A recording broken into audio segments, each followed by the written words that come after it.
J-3 les amis, J-3 avant un dimanche de feu. Si je vous dis Barça, Real Madrid, Inter, Juve ou encore Marseille, Paris Saint-Germain, je vous en parle aujourd'hui dans cette édition. Jeudi 21 octobre, salut à tous, j'espère que vous êtes en forme, où que vous soyez, comme d'habitude. Bienvenue à la maison dans mon petit bureau pour ce Point Média, c'est l'épisode 180 sur YouTube.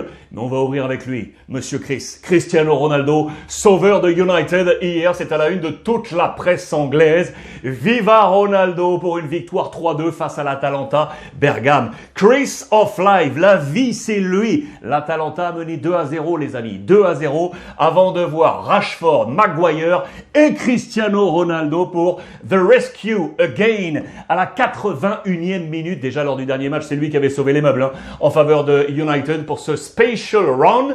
On connaissait The Special One, Monsieur Mourinho. Voici Special Run. Cristiano Ronaldo à la une de cette presse anglaise. Regardez en marge, je vous montre ça, la suite du feuilleton Newcastle. On nous dit après l'éviction de Steve Bruce, vous le savez l'entraîneur, que Paulo Fonseca tiendrait la corde. L'ex-entraîneur de l'AS Roma, prédécesseur de Mourinho à la Roma, pourrait être le number one sur la liste de Newcastle. Affaire à suivre. Cristiano est à la une, bien évidemment en Angleterre, également en Italie. Regardez, il est là, Cristiano, à la une du Corriere dello Sport et de la Gazzetta, l'ex de la Juve. La Juve qui a fait le plein hier. Carton plein pour la Juve, 3 sur 3, avec un homme là, Kulusevski, la loi de Max Allegri, parce qu'il a bien vu, parce que Kulusevski n'était pas titulaire, il a fait entrer en jeu et il est devenu le facteur K. Le facteur K de la Juve pour cette victoire et ce plein pour la Juventus, ça fait du bien ça. À Allegri, avant le match face à l'Inter et à Kulusevski, vous le savez, qui est encore en ballottage, il doit gagner des points pour rentrer dans les 11 de départ. Je vous l'ai dit, il n'était donc pas titulaire. Rentrer en jeu, les meilleures notes, elles sont pour Descheglio avec un 7 sur 10, la moins bonne pour Bentancur qui est ici. Et donc Max Allegri qui prend un 6.5 pour ce management intéressant pour lui. Il est Monsieur Champions, vous le savez, c'est un spécialiste. Regardez ce que nous avaient offert nos confrères de la Gazzetta dello Sport hier, avec un retour sur ses 5 premières années à la Juve, avant son R2 et ce retour. 2 finales dans cette période, ici 2014-2015 et ici 2016-2017, éliminé une fois en 8e de finale et puis 2 fois en quart de finale. Il a fait mieux que ses 2 successeurs, avec Sarri éliminé en 8e et Pirlo éliminé en 8e. On compte sur lui, Monsieur Champions, pour repasser et aller toucher cette finale pour la Juve.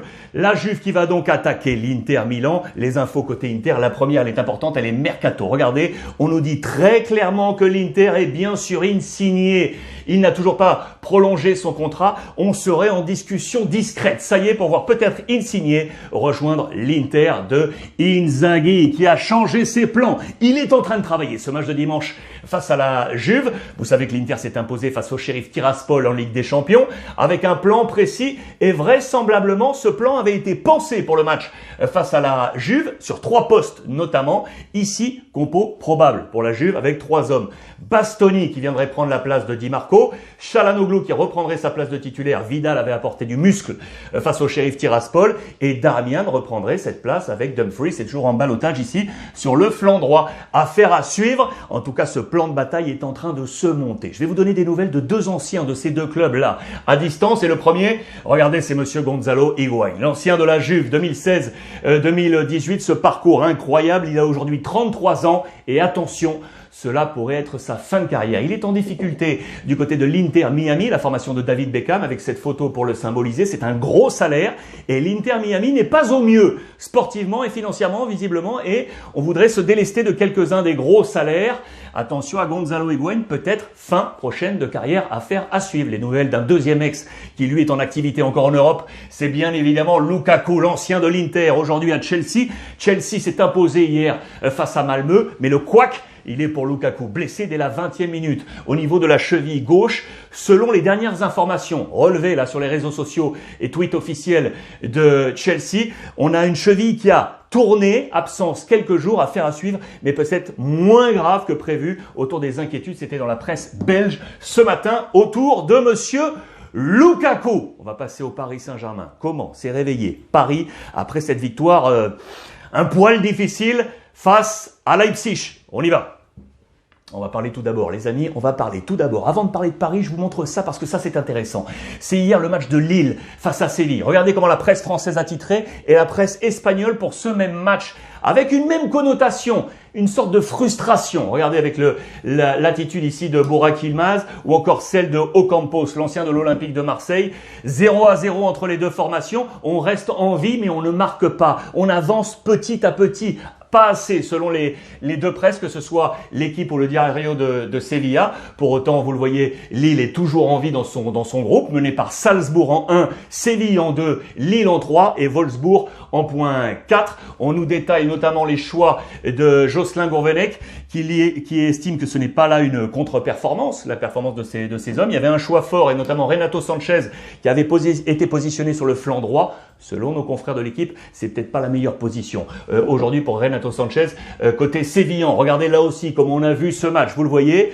On s'améliore, oui, mais toujours sans but, avec du Sousso et donc du Ocampos qui aura été le meilleur sévillan dans ce match. Grosse possession des Sévillans, mais pas de but et donc 0-0 entre ces deux formations. J'en viens au Paris Saint-Germain, comme annoncé avec la presse de ce matin, 2 jours après ce match face à Leipzig, avec tout d'abord un focus sur Messi. Messi, l'employé, non du mois, mais l'employé du moins. Regardez, le petit jeu de mots est ici.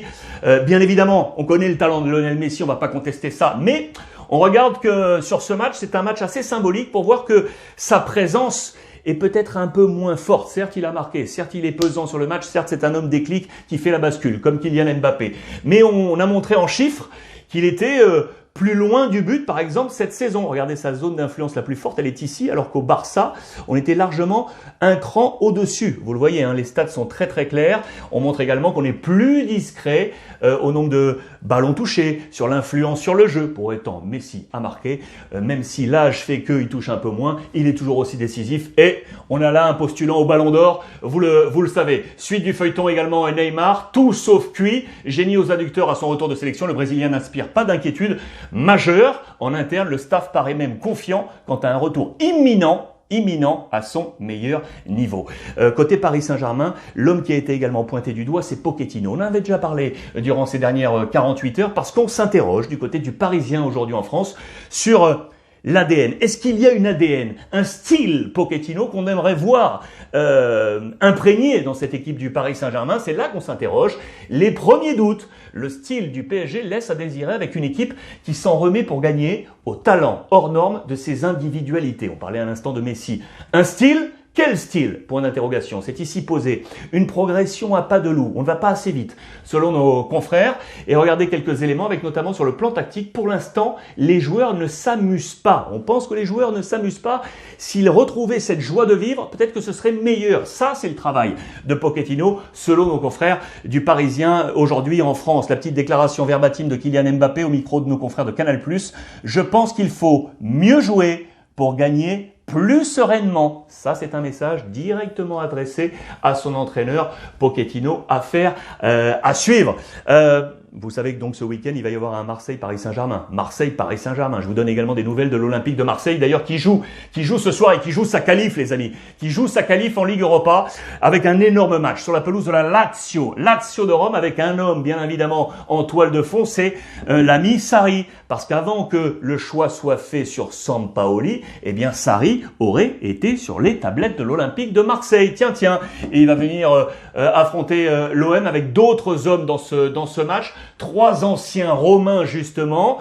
3 qui n'étaient pas du côté de la Lazio, mais qui étaient du côté de l'AS Rome. Et qui ont une revanche, parce que cela ne s'était pas très très bien passé du côté de l'AS Rome. Il y a du Gerson, il y a du Under, et il y a du Paolo Lopez. Ces 3 hommes seront au cœur de ce match. L'autre, c'est lui, c'est Milik, parce qu'il connaît parfaitement Sarri. Regardez, ils étaient en somme du côté du Napoli. Voilà des petites histoires dans la grande histoire du football que j'adore pour ce match de ce soir entre la Lazio et l'OM. Paris Saint-Germain, OM donc ce week-end, OM PSG. Je vous donne des nouvelles de Zlatan Ibrahimovic, l'ancien Parisien, qui normalement ce week-end devrait faire son retour comme titulaire. En tout cas, c'est ce qu'on pense. Face à Bologne, regardez, on l'annoncerait ici, tout comme Kessié, tout comme Rebic. Ce point d'interrogation ici autour de Ballo-Touré ou Hernandez. Vous le savez, qui avait été touché par la Covid, Théo Hernandez. Test durant ces dernières 48 heures pour être apte ou non à jouer. Sinon, ce serait éventuellement Ballo-Touré. Tatarou Sanou, toujours ici en remplacement de Mike Maignan. Et voici voici quel serait le 11 de départ avec donc Zlatan Ibrahimovic qui pourrait faire son retour. Vous le voyez, des hommes clés avec Rebic, Zlatan et donc caissier dans ce cœur du jeu. C'est le plan de l'ami Pioli en difficulté sur la scène européenne et qui veut y aller sur la scène nationale pour aller truster éventuellement ce titre avec le Napoli et l'Inter. En parlant mercato du côté de l'AC Milan, 3 noms qui sortent en ce moment. On est en mode baby, 20-21 ans, les enfants. Avec, regardez ces 3 noms. Ici, c'est Julian Alvarez, 21 ans, attaquant argentin de River Plate. Ici au milieu, c'est Thomas Handel, 20 ans, portugais, milieu de terrain qui évolue du côté du Vitória Guimarães. Et lui, on en avait déjà parlé, c'est la tour de contrôle offensive Lorenzo Luca, 21 ans, il joue à Pise. Ces 3 hommes sont dans le viseur de l'AC Milan. Affaire à suivre sur ce mercato. On va passer maintenant à un autre gros match. Toutes les infos classico, Barça, Real Madrid, J-3.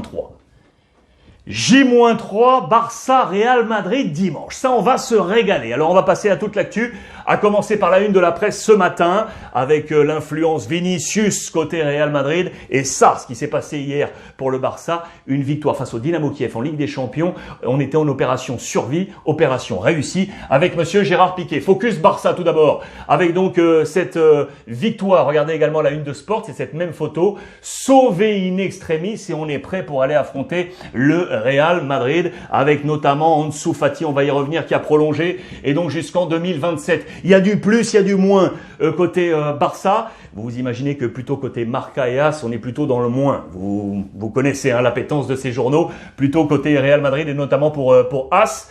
C'est une victoire qui n'a rien de convaincante, c'est vrai. Je vous ai fait le débrief hier sur YouTube, allez jeter un coup d'œil. Pour moi, c'est exactement ça. Franchement, le Barça hier n'a pas montré grand-chose. Il faut dire qu'il y avait rien, mais absolument rien en face côté Dynamo Kiev. Du coup, on est allé tranquillos, pas beaucoup de jeu. Et voilà une victoire, en tout cas, c'est efficace sur le plan comptable. 1-0 pour le FC Barcelone. Si on veut être positif avec la presse catalane, côté sport, il n'y a pas 203 parce que c'était la semaine décisive. Valence en championnat, passé. Dynamo Kiev en Ligue des Champions, passé. Et donc dimanche, le 3e, c'est le Classico face au Real Madrid. On est dans l'optimisme côté presse catalane. Vous l'aurez compris. Si on fait une analyse au niveau des joueurs, plusieurs choses à noter. Durant la première mi-temps, c'était Luc de Jong qui avait été choisi titulaire. Pas de Fati, pas titulaire. Il est entré en jeu ensuite. Du coup, un jeu assez stéréotypé avec des ballons sur les flancs, Alba et Dest pour centrer sur Luc de Jong. Mais toujours pas de but pour lui. Donc il n'a pas pris une bonne note. Vous le voyez, il est en train de baisser un peu dans le ranking. Il a pris un 4 sur 10. Ce que j'aime à noter ici, c'était la titularisation de Clément Lenglet. Il y avait un problème d'absence, vous le savez, avec Eric Garcia qui était suspendu pour la Ligue des Champions et Araujo toujours touché. Et c'est donc Lenglet qui était titulaire. 2e titularisation cette saison pour lui. Après Getafe lors de la 3e journée,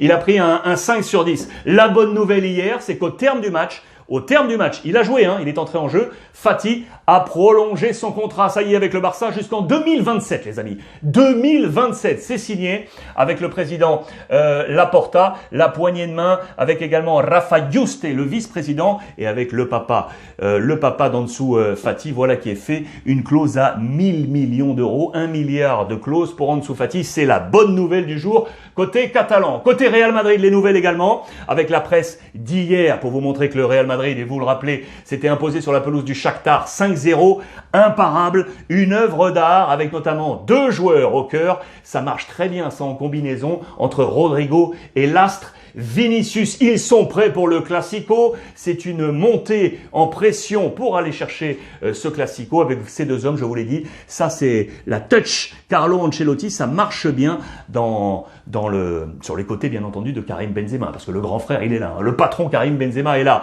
À noter également que ce match face au Shakhtar a été un match intéressant pour les 3 du milieu de terrain, là. Les 3 anciens, les 3 vieux, avec Casemiro, Modric et Toni Kroos. On nous dit que ça a été une véritable exhibition, voilà, je cherchais le terme, avec même Magic Johnson pour Modric. J'adore Magic Johnson pour Modric, le triangle d'or du Real Madrid, qui est au point pour jouer ce Classico. Les autres infos, encore avec Vinicius, pourquoi il est en forme. 7 buts en 11 matchs, les amis. 7 buts en 11 matchs, déjà sur ce début de saison. Sur toute la saison passée, il en avait mis 6. C'est vous dire s'il est on fire. L'ami Vinicius prêt pour ce Classico, tout comme Karim Benzema, qui a été élu MVP de ce match de Ligue des Champions. Buteur, il est sur la voie royale pour tenter d'aller prendre ce ballon d'or. Vous le savez, on est à la lutte Côté Real Madrid, encore des infos. Il y a du plus, il y a du moins. Plus ici avec Mendy. Ça fait du bien à Carlo Ancelotti qui avait une pénurie, vous le savez, de joueurs au poste de latéraux. Mendy, c'est le sixième joueur qui a utilisé Carlo Ancelotti comme solution sur le flanc gauche de sa défense. Ça va faire du bien de revoir le Français qui est de retour pour stopper cette hémorragie défensive. Eden Hazard qui n'a pas pu jouer ce match de Ligue des Champions, c'est au ralenti et malheureusement dans le schéma actuel de Carlo Ancelotti, le 4-3-3, pour l'instant il est un poil en dehors parce que Vinicius est là, il est fort, il est prioritaire aujourd'hui. À voir comment Eden Hazard sort son épingle du jeu. On suit également la reprise de Gareth Bale, affaire à suivre tout comme celle de Carvajal sur le plan de l'infirmerie. Dernière petite info à vous montrer, c'est toujours en Espagne avec Antoine Griezmann du côté de l'Atlético. On est en train de retrouver le Griezmann de toujours, celui qui est marque et qui est combattant. Illustration avec le match de Ligue des Champions, bien évidemment, avec son doublé et son exclusion, qu'on va juger dans un sens positif, de bataille. Il retrouve cette énergie à la Cholo Simeone. On retrouve le grand Antoine Griezmann. Voilà pour terminer. Et puis je vous avais annoncé la dernière information, c'est la rubrique tweet du jour. Je vous ai dit que ce week-end, pas d'entraîneur du côté de Newcastle, puisque Steve Bruce a donc été évincé. On nous parlait d'un commun accord sur le tweet officiel de Newcastle. Ces dernières heures, on nous annonce que l'intérim sera porté par cet homme, Graham Jones, qui n'est autre c'est un illustre du côté du football anglais. Il a toujours été dans des positions d'adjoint, même à l'étranger. Il était l'adjoint notamment de Roberto Martinez avec la sélection belge, avec Thierry Henry. Il en était le T2, comme on dit en Belgique. C'est lui qui va prendre les rênes ce week-end et je vous le rappelle, Paulo Fonseca serait à l'heure actuelle en position numéro 1 pour succéder à Steve Bruce. Affaire à suivre. Bon après-midi les amis, ce soir c'est Ligue Europa. Nous on se retrouve demain pour la prochaine revue de presse. En attendant, on échange via les réseaux sociaux, via le hashtag RuizClub et vous suivez la chaîne YouTube. Je vous le rappelle, elle est gratuite. Je vous embrasse, profitez des vôtres.